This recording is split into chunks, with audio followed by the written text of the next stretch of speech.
ഈ ഇന്ത്യയും പാകിസ്ഥാനും തമ്മിലുള്ള സംഘർഷാവസ്ഥയ്ക്ക് ഒരു കുറവും ഉണ്ടാകുന്നില്ല. പക്ഷേ ഇന്ത്യ യാതൊരു മുന്നേറ്റവും നടത്തുന്നില്ല, ആക്രമണവും നടത്തുന്നില്ല. വലിയ ചർച്ചാ വിഷയമാണ്. എന്തായിരിക്കും അതിൻ്റെയൊക്കെ ഒരു കാരണം? അത് ഇന്ത്യ സ്വീകരിച്ചിരിക്കുന്ന ഒരു സ്ട്രാറ്റജിയാണ്, തന്ത്രം തന്നെയാണ്. അതെനിക്ക് തോന്നുന്നു വളരെ ശക്തമായൊരു ഒരു തന്ത്രം തന്നെയാണ് ഇപ്പോൾ ഇന്ത്യ സ്വീകരിച്ചിരിക്കുന്നത് തോന്നുന്നു. കാരണം നമ്മളെല്ലാവരും എന്തുകൊണ്ട് പാകിസ്ഥാനെ കൃത്യമായി അട്ടിക്കൊടുക്കണം, ഇപ്പം തന്നെ ഒരു ബാലക്കോട്ടുണ്ടായതുപോലെ ഒരു സ്ട്രൈക്ക്, ഒരു സർജിക്കൽ സ്ട്രൈക്ക് ഉണ്ടാവണമെന്ന് എല്ലാവരും ആഗ്രഹിക്കുന്നു.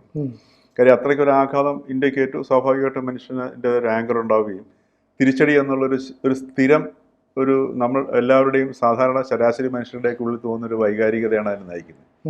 ഇപ്പോൾ കോൺഗ്രസ് പാർട്ടി പോലും ചോദിക്കുന്നുണ്ട് എന്തുകൊണ്ട് നടപടികൾ വൈകുന്നു എന്നുള്ളത്. യഥാർത്ഥത്തിൽ നടപടി വൈകിട്ടില്ല. നടപടി വളരെ ശക്തമായിട്ട് തുടക്കം മുതൽ ഇന്ത്യ ഗവൺമെൻറ് അത് ആരംഭിച്ചു എന്നുള്ളതാണ്. അതിൻ്റെ ഒരു കൃത്യമായ മെസ്സേജാണ് ഈ സിന്ധു നദിയുടെ കരാർ പിൻവലിച്ചു അല്ലെങ്കിൽ മരവിപ്പിച്ചു എന്നുള്ള സാധനം. അപ്പോൾ പെട്ടെന്ന് അവർക്ക് വെള്ളം കിട്ടാതെ വരുന്ന അവസ്ഥയല്ല. പക്ഷേ ആ നദി കരാർ അവസാനിപ്പിച്ചു കഴിഞ്ഞാൽ അതിനുശേഷം വെള്ളം തുറന്നു കിട്ടും. മെനഞ്ഞാന്ന് പോലും ഇപ്പോൾ അവിടുന്ന് ആൾക്കാർ ഒഴിഞ്ഞുകൊണ്ട് പോയിക്കൊണ്ടിരിക്കുകയാണ്. കാരണം ചില നദിയിലെ വെള്ളം തുറന്നു കിട്ട കാരണം POK ഈ പാക് അധീന കാശ്മീരിലൊക്കെ വലിയ വെള്ളപ്പൊക്കം ഉണ്ടായി. അപ്പോൾ ഈ ഒരു സ്ട്രാറ്റജിയുടെ പിന്നിലുള്ള സംഗതി എന്താണെന്ന് വെച്ചാൽ വളരെ ആസൂത്രിതവും ലളിതവുമാണ്.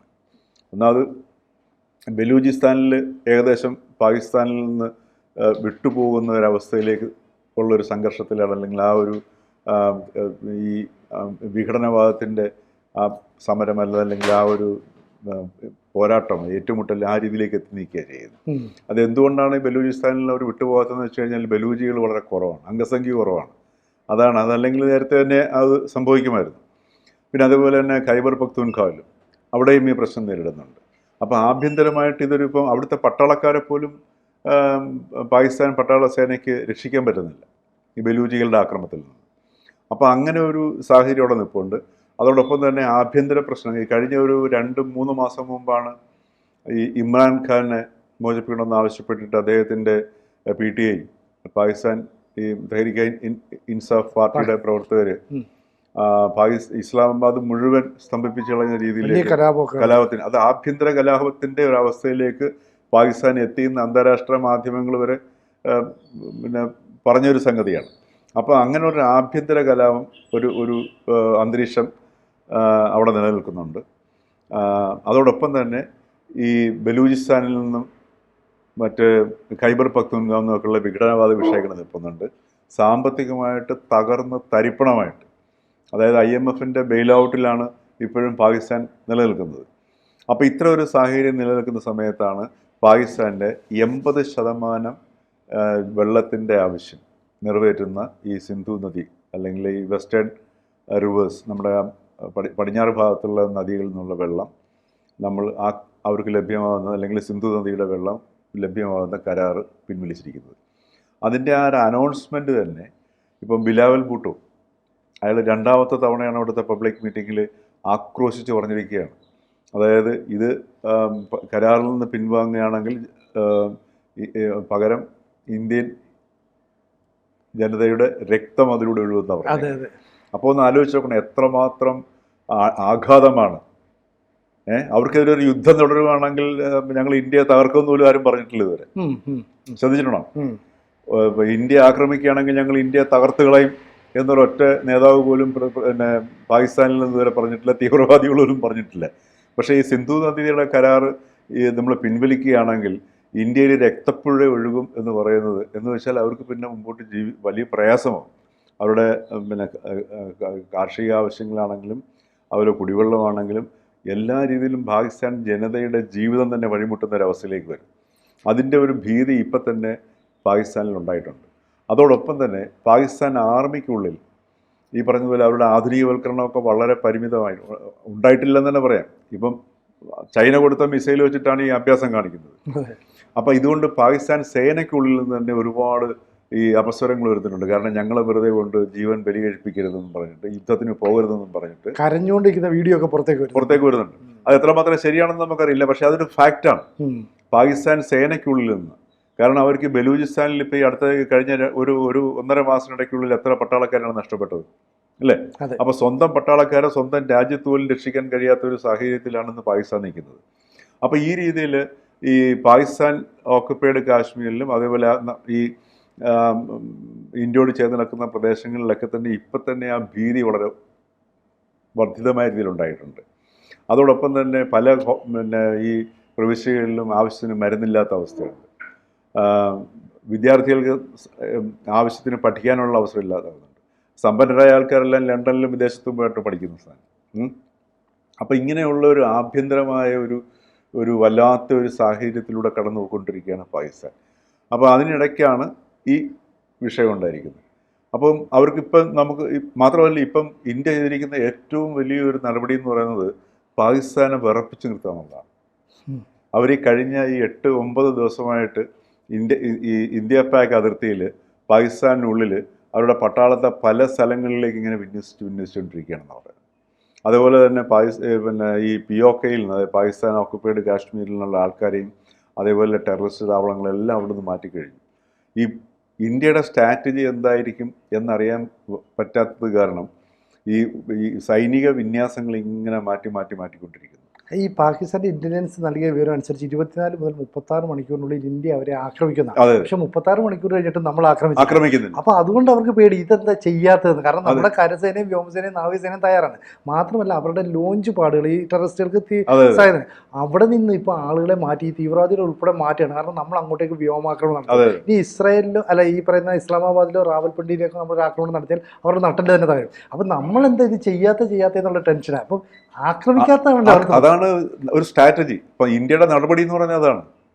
അപ്പോൾ അവരുടെ ഈ ഒരു സർക്കാരിൻ്റെ ശ്രദ്ധയെ കംപ്ലീറ്റ് ഈ പറഞ്ഞ പോലെ പിന്നെ വഴിതിരിച്ചു വിടുന്നു. അവർക്ക് യാതൊരു ഐഡിയയും കൊടുക്കുന്നില്ല. മിലിറ്ററിക്ക് പ്രോപ്പറായിട്ട് പ്ലാൻ ചെയ്യാൻ പറ്റുന്നില്ല. എവിടെയായിരിക്കും ആക്രമണം ഉണ്ടാകുന്നത്. ഇപ്പം പിന്നെ ഹഫീസ് സെയ്ദിന് അവിടെ അയാളുടെ നേർക്ക് ആക്രമണം ഉണ്ടാകുന്ന വെച്ചാൽ അവിടെ എല്ലാം കമാൻഡറുകൾ കൊണ്ട് നിറയ്ക്കുന്നു. അതിനി അത് മറ്റേ ആസിഫ് മുനീറിനാണെന്നുണ്ടെങ്കിൽ അയാളെ കാണാനില്ല. അപ്പോൾ ഇങ്ങനെയുള്ള ഒരു അവസ്ഥയിൽ ഗവൺമെന്റിന് എങ്ങനെ ഈ ആഭ്യന്തര കാര്യങ്ങളിൽ ഇപ്പോൾ ശ്രദ്ധിക്കാൻ പറ്റും? ആഭ്യന്തര പ്രശ്നങ്ങളാണെങ്കിൽ ഗുരുതരമായ രീതിയിലാണ്. അപ്പോൾ ഇതിലൂടെ സംഭവിക്കാൻ പോകുന്നത് താമസിയാതെ നമ്മൾ കാണാൻ പോകുന്നത് പാകിസ്ഥാനിൽ അവരുടെ നിയന്ത്രണത്തിന് അതീതമാവുന്ന രീതിയിലുള്ള ആഭ്യന്തര കലാപം പൊട്ടിപ്പുറപ്പെടും. കാരണം ജനങ്ങളാകെ അസ്വസ്ഥരാണ്. അതേപോലെ തന്നെ ഈ PTIയുടെ ഇമ്രാൻഖാൻ്റെ പാർട്ടിയുടെ ആ ജനം ഒരു അവസരം കാത്തു നിൽക്കുകയാണ്. അപ്പോൾ ഈ രീതിയിൽ ആർമിയാണെങ്കിൽ ഇപ്പം മറ്റെല്ലാ രാജ്യങ്ങളെ കുറിച്ചും പറയുന്നത് എല്ലാ രാജ്യങ്ങൾക്കും ഒരു ആർമിയുണ്ട്. പക്ഷെ പാകിസ്ഥാനിലെ തിരിച്ചാണ്. പാകിസ്ഥാനിലെ ആർമിക്ക് ഒരു സർക്കാർ ഉണ്ടെന്നുള്ളതാണ്. പക്ഷേ ആ ആർമി അല്ലെങ്കിൽ ആ പട്ടാളം ഇന്ന് വളരെ ദുർബലമായ ഒരവസ്ഥയിലാണ്. അപ്പോൾ ഇങ്ങനെ ഒരു സാഹചര്യത്തിൽ ഈ ഒരു ആഭ്യന്തര കലാപം വളരെ ഗുരുതരമായ രീതിയിൽ ഒരു പക്ഷെങ്കിൽ ലോകത്ത് നമ്മൾ വളരെ വിരളമായിട്ട് മാത്രം കണ്ടിട്ടുള്ള രീതിയിലുള്ള ഒരു ആഭ്യന്തര കലാപം പാകിസ്ഥാനിൽ എപ്പോൾ വേണമെങ്കിലും പൊട്ടിപ്പുറപ്പെടാവുന്ന ഒരവസ്ഥയിലേക്കാണ് സംഗതി നീങ്ങുന്നത്. അത് ഈ ഖൈബർ പഷ്തൂൺഖ മേഖല, ബലൂചിസ്ഥാൻ മേഖല, സിന്ധ് മേഖല, ഇത് 3 പേരോട് ഒരുമിച്ച് പ്രവർത്തിക്കണം. ടൈം ഫോർ ഫ്രീഡം എന്നൊക്കെ പറഞ്ഞിട്ട് അവർ വലിയ ക്യാമ്പയിൻ നടത്തുന്നു. അപ്പോൾ അങ്ങനെ ഒരു മുന്നേറ്റം നടത്തുകയും ഒറ്റയടിക്ക് ഒരു സ്വാതന്ത്ര്യമാകാൻ ശ്രമിക്കുകയും ചെയ്താൽ താലിബാന്റെ പിന്തുണയുണ്ട്. പാകിസ്ഥാൻ എന്ത് ചെയ്യാൻ കഴിയും? അതാണ് പറഞ്ഞത്. അതുപോലൊപ്പം തന്നെ ഇപ്പം നമ്മുടെ ഈ സിന്ധു നദിയുടെ കരാറിന്റെ പ്രശ്നം, അത് അവിടുത്തെ ജനങ്ങളുടെ മുഴുവൻ ജീവിതത്തെ, ഉറക്കത്തെ നശിപ്പിച്ചിരിക്കുകയാണ്. അതിൻ്റെ ആക്രോശമാണ് ഈ ബിലാവൽ ഭൂട്ടോയുടെ വാക്കുകളിലൂടെ വരുന്നത്. കാര്യം എന്ന് വെച്ച് കഴിഞ്ഞാൽ ഇന്ത്യ പാകിസ്ഥാനെ ആക്രമിച്ചാൽ പോലും ഇത്രയും ഒരു വൈകാരികത വരുന്നില്ല. മറിച്ച് കുടിവെള്ളം മുട്ടുന്ന ഒരവസ്ഥയിലേക്ക് വരുന്നു. കാർഷിക മേഖല കംപ്ലീറ്റ് ചെയ്ത് വരുന്നു. അപ്പോൾ ഇത്തരത്തിലൊരു അവരെ ശ്വാസം മുട്ടിച്ചുകൊണ്ട് അകത്ത് ഗവൺമെൻറ്റിനെ ശ്വാസം മുട്ടിച്ച് യാതൊരുവിധമായിട്ടുള്ള ഐഡിയയും കൊടുക്കാതെ അതേ സമയത്ത് ആഭ്യന്തരമായിട്ട് ഉള്ള സകല പ്രശ്നങ്ങൾ ഉയർത്തി വിടാവുന്ന രീതിയിലുള്ള സാഹചര്യങ്ങൾ ഒരുക്കിക്കൊണ്ട് അവരെ എന്താ പറയുക, അവരുടെ ശ്വാസം മുട്ടിക്കുക എന്നുള്ളൊരു സ്ട്രാറ്റജി തന്നെയാണ് ഇപ്പോൾ വർക്ക് ചെയ്തുകൊണ്ടിരിക്കുന്നത്. പക്ഷെ അത് നമുക്കും മനസ്സിലാവുന്നില്ല, ലോകത്തിനും മനസ്സിലാവാത്തൊരവസ്ഥയുണ്ട്. അവിടെയാണ് ഈ പറഞ്ഞതുപോലെ ഈ പാകിസ്ഥാൻ ആർമിക്ക് പൂർണ്ണ സ്വാതന്ത്ര്യം കൊടുത്തിരിക്കുന്നുള്ള പൊളിറ്റിക്കൽ ഡിസിഷൻ വരുന്നത് ഒക്കെ ഈ പൊതുവെ എന്താണ് നടക്കാൻ പോകുന്നുള്ളത് എത്ര തന്നെ നമ്മൾ ആഭ്യന്തരമായിട്ട് നമ്മളെ ഇപ്പം പ്രതിപക്ഷത്തിൻ്റെ ആണെങ്കിൽ അല്ലെങ്കിൽ ജനങ്ങൾ പ്രതീക്ഷിക്കുന്നതിനൊക്കെ ഉള്ള രീതിയിലാണ് ഗവൺമെൻറ് നീങ്ങുന്നത് എന്നുള്ള ധാരണയൊക്കെ ഉണ്ടെങ്കിൽ പോലും ഇത് വളരെ ക്ഷമയോടുകൂടി തന്ത്രപരമായിട്ടുള്ളൊരു നടപടിയിലേക്ക് ആൾറെഡി നമ്മൾ നീങ്ങിക്കഴിഞ്ഞു എന്നുള്ളതാണ്. നമ്മൾ നടപടി വൈകി എന്ന് പറയുന്നതിനേക്കാൾ ഉപരി വളരെ ശക്തമായ നടപടികളിലൂടെ ഇന്ത്യ ഇപ്പം മുമ്പോട്ട് പോകുന്ന ഒരു കാഴ്ചയാണ് കാണുന്നത്. ഒരർത്ഥത്തിൽ ഈ പറഞ്ഞതുപോലെ ഈ പാകിസ്ഥാൻ നേതൃത്വത്തെ ശ്വാസം മുട്ടിക്കുന്നതിന് ഏറ്റവും ഉചിതമായ ഒരു സ്ട്രാറ്റജിയും ഒരു തന്ത്രവും ഇത് തന്നെയാണെന്ന് തോന്നുന്നു. കാര്യം അതല്ലെങ്കിൽ ഈ യുദ്ധം ആരംഭിച്ച നിരപരാധികളായിരിക്കും ഒരു പക്ഷേ, ആ നിരപരാധികളെ കൊല്ലാൻ യഥാർത്ഥത്തിൽ ഇന്ത്യക്കും താല്പര്യമില്ല. അതുകൊണ്ടാണ് ശരിക്കും നമ്മൾ ഈ സിവിലിയൻസ് തിങ്ങിപ്പാർക്കുന്ന മേഖലയിലേക്ക് ഒരു അറ്റാക്ക് നടത്തണ്ട എന്നിപ്പോൾ തീരുമാനിച്ചത്. അപ്പോൾ എന്തായാലും ഈ രീതിയിലുള്ള ഒരു മുന്നറിയിപ്പില്ലാത്ത ഒരു നീക്കമായിരിക്കും ഇന്ത്യയുടെ ഭാഗത്തുനിന്ന് ഉണ്ടാകുന്നത്. അപ്പോൾ അറ്റാക്ക് ചെയ്യാത്ത എന്താണെന്നുള്ളൊരു പേടി തന്നെ പാകിസ്ഥാനെ ആർമിയിൽ ഒരു ദൗർബല്യം സൃഷ്ടിക്കുന്ന കാര്യം ഉറപ്പല്ലേ? തീർച്ചയായിട്ടും. അല്ല, ഇനിയിപ്പോൾ പാകിസ്ഥാനിലേക്ക് നോക്കിയാൽ മതി. പാകിസ്ഥാനിൽ ഉണ്ടാകുന്ന ഓരോ പ്രശ്നങ്ങളും എടുത്ത് നോക്കിക്കഴിഞ്ഞാൽ അറിയാം എന്താണ് ഇന്ത്യയുടെ ഈ സ്ട്രാറ്റജിയുടെ ഒരു പ്രതിഫലനം എന്ന്. ആ ഒരു ആഭ്യന്തര കലാപവും അതോടൊപ്പം തന്നെ വിഘടന പ്രശ്നവും, ഇപ്പം ബലൂചിസ്ഥാൻ്റെ വിഘടന പ്രശ്നങ്ങളും ഇതെല്ലാം കൂടെ ഒന്നിച്ച് നേരിടേണ്ടി വരുന്ന ഒരു അവസ്ഥയിലേക്ക്, അതോടൊപ്പം തന്നെ ഇന്ത്യയിൽ നിന്നുള്ള ഈ ഒരു ശക്തമായ ഭീഷണി, ഇന്ത്യയുടെ നിലപാട് എന്താണ്, അതുപോലെ തന്നെ സാമ്പത്തികം. ഇപ്പം തന്നെ എയർഫീൽഡ് 2 രാജ്യങ്ങൾ നിരോധിച്ചു. പക്ഷേ അതിന് തന്നെ ഒരു വർഷം അവർക്ക് എത്ര ലക്ഷം കോടി ഡോളറാണ് അതിൻ്റെ പേരിൽ നഷ്ടപ്പെടുന്നത്. എയർഫീൽഡ് ഈ ഇരു രാജ്യങ്ങൾ ഇന്ത്യക്കും വരും, അതോടൊപ്പം തന്നെ പാകിസ്ഥാനും വരും. ഇന്ത്യക്ക് അത് താങ്ങാം, പക്ഷെ പാകിസ്ഥാന് അതും താങ്ങാൻ പറ്റാത്തൊരവസ്ഥയാണ്. അപ്പോൾ ആ രീതിയിൽ പാകിസ്ഥാനെ ശരിക്ക് സാമ്പത്തികമായിട്ട്, അതേപോലെ തന്നെ ആഭ്യന്തര സുരക്ഷാ സംവിധാനമായിട്ട്, അതേപോലെ ഈ ജനജീവിതങ്ങളെ ബാധിക്കുന്ന വിഷയങ്ങൾ, പിന്നെ ഈ സിന്ധു നദീജല കരാർ മരവിപ്പിച്ച നടപടി, അപ്പോൾ ഈ രീതിയിൽ ശ്വാസം മുട്ടിച്ചിട്ടുള്ള ഒരവസ്ഥയിലേക്ക് കൊണ്ടുവരിക എന്നുള്ളതിനാണ് എനിക്ക് തോന്നുന്നത്. ഇന്ത്യയുടെ സ്ട്രാറ്റജി അതാണെങ്കിൽ അത് തന്നെ വളരെ ശക്തമായ സ്ട്രാറ്റജിയാണെന്ന് തന്നെയാണ് എനിക്ക് തോന്നുന്നത്, യുദ്ധത്തിന് പോകുന്നതിനേക്കാളും നല്ലത്. കൂടുതൽ വാർത്തകളും വിശേഷങ്ങളും നിങ്ങളിലേക്ക് എത്താൻ ABC മലയാളം സബ്സ്ക്രൈബ് ചെയ്യുക, ബെൽ ബട്ടണും അമർത്തുക.